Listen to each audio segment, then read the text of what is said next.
முத்தமிழ் கடவுளாம் முருகப்பெருமான் தாமிரபரணி ஆற்றின் நடுவே அசையாத ஆலயம் கொண்டு அனைவரையும் ஆச்சரியப்பட வைக்கும் அற்புதம். ஆற்றின் நடுவே அமைய பெற்றாலும் ஆர்ப்பரித்து கொண்டு வெள்ளம் பாய்ந்து வந்தாலும் அசையாது நிற்கும் கம்பீரமான திருத்தலம்.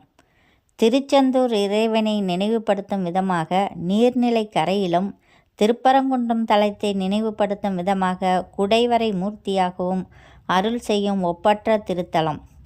சுமார் 1000 ஆண்டுகளை கடந்தாலும் அளவற்ற இயற்கை சீற்றங்களை எதிர்கொண்டாலும் கம்பீரம் குறையாத கந்தவேல் திருக்கோயில் ஆய்வாளர்களை வியக்க வைக்கும் வகையில் பல தொழில்நுட்பங்களை பயன்படுத்தி அமைக்கப்பட்ட வாழ்வையில் ஒரு முறையாவது தரிசிக்க வேண்டிய தலத்தை பற்றி அறிந்திடுவோம்.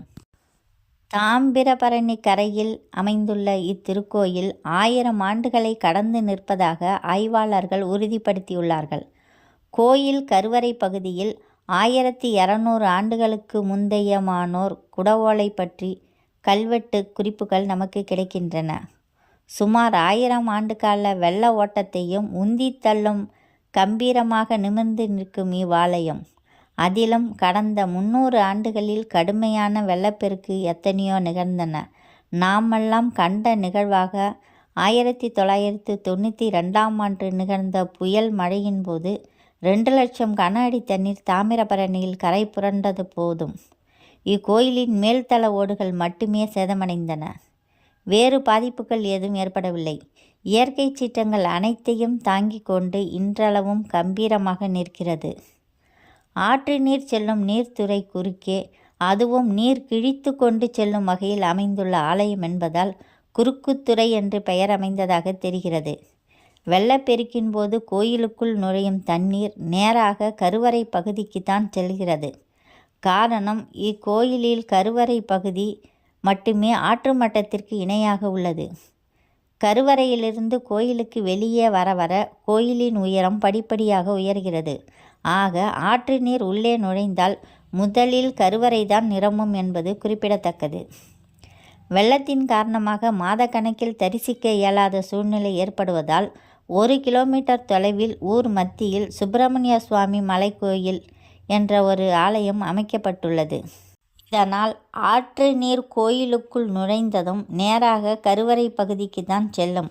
அப்படியே தண்ணீர் கருவறையை சுற்றியுள்ள எண்கோண சுற்றுப்பாதையையும் ஒரு சேர நிரப்புகிறது.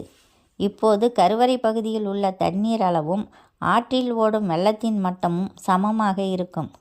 இதனால் ஆற்று வெள்ளத்தின் நீர் மட்டமும் கோயிலின் உள்ளே உள்ள தண்ணீரின் அளவும் ஒரே அளவில் இருக்கும். இதனால் கோயிலின் மொத்த எடை அதிகரிக்கிறது.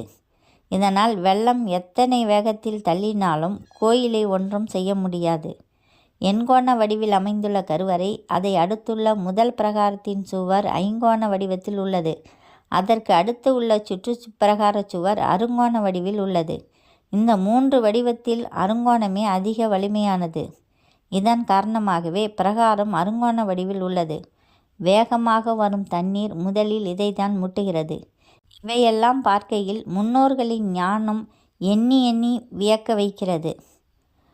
கோயிலின் தென்மேற்கே ஆற்றுக்குள் ஒரு சிறு குன்று உள்ளது. அதன் வடபுறம் ஒரு மண்டபம் உள்ளது. அந்த சிறு குன்றுதான் பெரிய வெள்ளத்தின் சக்தியை தாங்கிக் கொண்டு முருகன் கோயிலை காப்பாற்றுவதாக ஆய்வாளர்கள் கூறுகின்றனர். அதாவது இந்த குன்றின் மோதிய வெள்ள நீர் வடக்கு நோக்கி திசை திருப்பப்படுகிறது. இதனால் கோயிலின் மேல் வெள்ளம் அதிக சக்தியை காட்ட முடிவதில்லை. இத்தலத்திற்கு திருவுருவமலை என்ற சிறப்பு பெயரும் உண்டு. தெய்வ திருவுருவங்களை அமைக்கும் வகையில் இம்மலை அமைந்துள்ளதால் திருவுருவமலை என்ற பெயர் வழங்கப்பட்டதாக கூறப்படுகிறது. அதற்கு ஏற்ற வகையில் கோயிலின் மூலவ மூர்த்தியும் குடைவரை மூர்த்தியாக உள்ளார். இதன் காரணமாக மலையும் சிறப்பு பெறுகிறது. இந்த வீடியோ பிடித்திருந்தால் லைக் பண்ணுங்கள், ஷேர் பண்ணுங்கள், சப்ஸ்கிரைப் செய்யுங்கள். நன்றி, வணக்கம்.